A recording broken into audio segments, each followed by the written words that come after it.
I don't know what, to say. Let's say, let's suspend disbelief. Let's do like a role play, or let's do a what if. What if you're not disappeared? What if you're not disappeared, and what if you haven't been totally and intentionally isolated and kidnapped and harvested over and over and over again? Specifically for a year indoors, and then for 3 years on the street in 5 cities in 2 states. And then before that, you were going, you're couch surfing while people found a way to get you out week to week because you couldn't pay the rent. And then, before that, you were teaching kids, and then they tried to force you to take drugs in front of the kids because you called them out on trying to spy on the kids for all these things. Those are actual things that happen regardless of the analysis. Okay, let's say that didn't happen to you. And you follow benchmarks, and you meet your deadlines, and you do what you're supposed to do, and you do agree to take orders from people that claim that they're democratically elected. And then you find out that they have been engaging in the kind of scenarios they have been, and that they literally co-conspired to have 44,000 children diagnosed as being sick so that they can harvest their genetic materials as currency. And for at least 3 years under a new president, they had all kinds of opportunity and possibilities to address this before 44,000 children were signed up to be tortured. If nothing else, every fucking other thing that happened, you justified national security. I have to deal with spies. We got the Russians. Nuclear policy. Understanding we've got some toxic assets. I love my wife. Every fucking other thing, you make an excuse. You go along with it.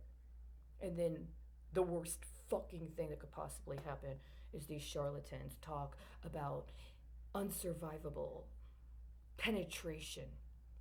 At the same time, they're talking about 44,000 fucking school kids being diagnosed with a sexually transmitted disease aimed at extorting people.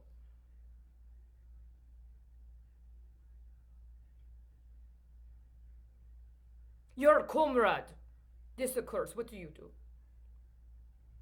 Do you let them follow through on those deals that they hooked up with the Russians?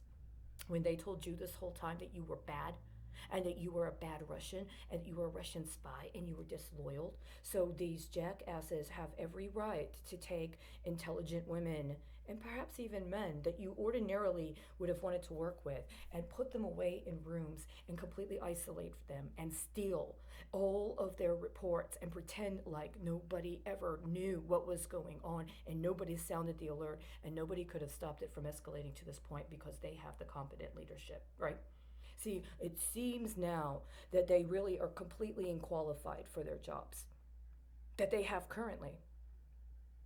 And they're so unqualified that they can't get over their own ego and understand that covering up for people that might have been appropriate competition, I don't know, when they ran for senator in 2018, was not, you don't get to claim that as your personal asset. If a colleague reaches out to you and says, I understand you have some assignments and some jurisdiction, and you have some past work and some past policy issues, I have something that I think can complement it. Do you have the right to kidnap her and sexually torture her? And then allow for it to escalate to the point where you have to call the president in to cover a fucking swabbing of the deck after you've just littered it with the biological materials of 44,000 children that tested positive, by the way. That means there were other children that were tested and had their biological materials harvested but weren't sick. What do you do? I mean, I'm crazy. I haven't had anyone to talk to, because I had to be isolated and contained. I mean, I'm a scary woman, and I'm obviously psychologically unstable, so nobody wants to talk to me because I'm scary. Okay, so you're sane, and you're competent, and you're absolutely 100% qualified, which means you're 100% culpable. You're 100% culpable. And if I don't have any political standing, that means everything you stole from me and everything you took from me and everything you prevented from being acknowledged by the people who do was done outside of the cover of sovereign immunity. Because in performance of your ministerial duties in your office, you would have had to make sure that mandated reporters got the reports to the people it needed to be reported to. You would have made sure that if there was a particular matter that actually required intercession or engagement at a certain level, it got to where it needed to go in order to make sure that communications were made in order to prevent proliferation. If you don't do that, then you have some ulterior motive, and that justifies waiver of sovereign immunity as of Monday. As of Monday. 20 days. It's in the national security strategy.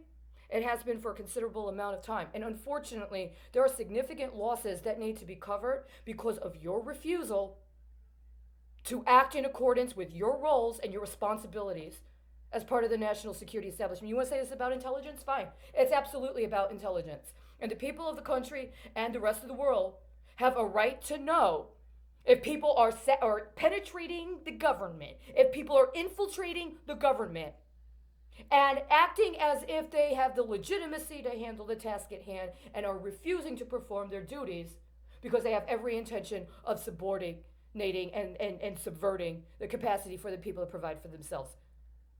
All you're doing is trying to play a little dog and pony show while you prepare us for takeover. Who's going to take over? You? You guys have had plenty of time. You failed. There's no way. There's no way. This is the thing. There's no way I can trust what they did today. And that means there's no way I could give them a secret. There's no way I can share with them via the only medium they've allowed, which is completely unverified channel without any fucking confirmation. You would have had to have started with refusing to obstruct my communications with members of the legal community, including law enforcement and or prosecutors or attorneys generals of states of concern.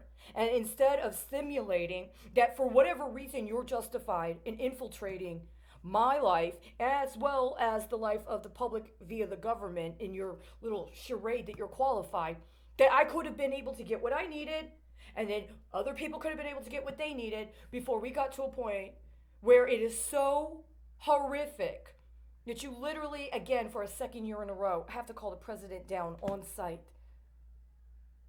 It's not acceptable. I'm sorry. I mean, I don't know. No one talks to me. I don't have any, you guys were the ones, I'm the absorber of radiation in isolation. That's how I know it's a nuclear deal. And that's how I also know I cannot trust you. I cannot trust you to give you that information. And then the question becomes, what is your culpability now? I really feel like the situation is, yes, we did. We set it up to potentially have all of those children murdered. Why? Because the metric flip, that was the leverage. That was the leverage. Well, I say, 44,000 or 43? You're the one that went there. You're the one that took it there. 44,000 or 43? You just going by numbers? Okay. You were in charge of protecting the children. You failed. You were in charge of protecting the children. You failed. I'm not giving you any more.